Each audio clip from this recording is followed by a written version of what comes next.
ఇంద్రకీలాద్రి అమ్మవారి ఆలయంలో నేటి నుంచి భవానీ దీక్ష విరమణ కార్యక్రమం ప్రారంభమైంది. 21వ తేదీ నుంచి 25వ తేదీ వరకు భవానీ దీక్ష విరమణలకు పూర్తి స్థాయిలో ఏర్పాట్లు చేశాం. రాష్ట్రం నలుమూలల నుంచి ఈ ఏడాది 7 లక్షల పైచిలుకు భవానీలు వస్తారని అంచనా వేస్తున్నాం. భవానీల మాల విరమణ కోసం 2 హోమగుండాలను ఆలయ అధికారులు ఏర్పాటు చేశారు.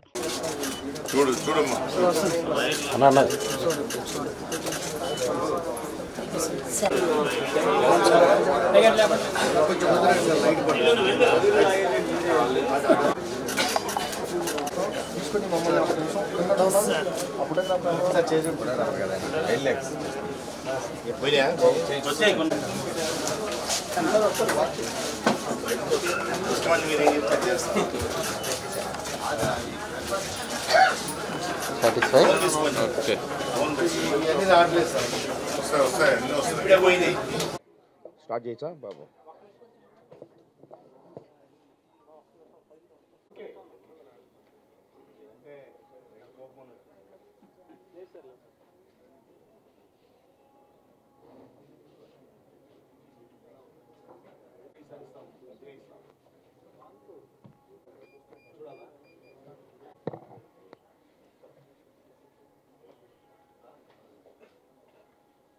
ముఖ్యంగా విఎంసీ నుంచి మనము శానిటేషన్, డ్రింకింగ్ వాటర్ రెండు చూసుకోవడం జరుగుతుంది.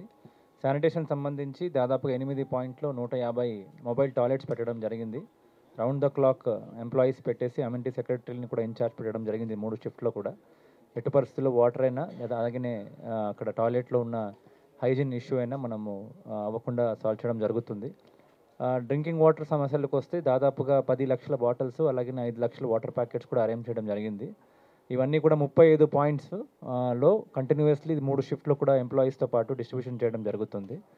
అలాగనే ఈ యూజ్ చేసిన బాటిల్ని కూడా వెంటనే హ్యాండ్ పికింగ్ చేసుకుని దీనిపైన కూడా రీసైక్లింగ్కి అన్ని చర్యలు కూడా తీసుకోవడం జరుగుతుంది. మాకు ముఖ్యంగా ఛాలెంజ్ ఏంటంటే వచ్చిన వాళ్ళందరూ కూడా రెడ్ క్లాత్స్ ఏముందో భవానీ విరమణ చేసిన తర్వాత గార్డ్స్లో రెడ్ క్లాత్ వేయడం జరుగుతుంది. దాదాపుగా 1000 మంది వర్కర్స్ని ఎంగేజ్ చేస్తూ మనకి ట్రాలీ కూడా ఉంది. దాని ద్వారా మనము రెడ్ క్లాత్ని కూడా టైమ్లీ మూవ్ చేయడం కూడా జరుగుతుంది. దీనికి సంబంధించిన అన్ని చర్యలు కూడా కార్పొరేషన్ సంబంధించి తీసుకోవడం జరుగుతూ ఉంది. పోలీస్ కోఆర్డినేషన్తో రెవెన్యూ అలాగనే అదర్ డిపార్ట్మెంట్స్, ఇరిగేషన్ డిపార్ట్మెంట్ కోఆర్డినేట్స్తో మనం అన్నీ కూడా చర్యలు తీసుకుంటున్నామండి. Thank you.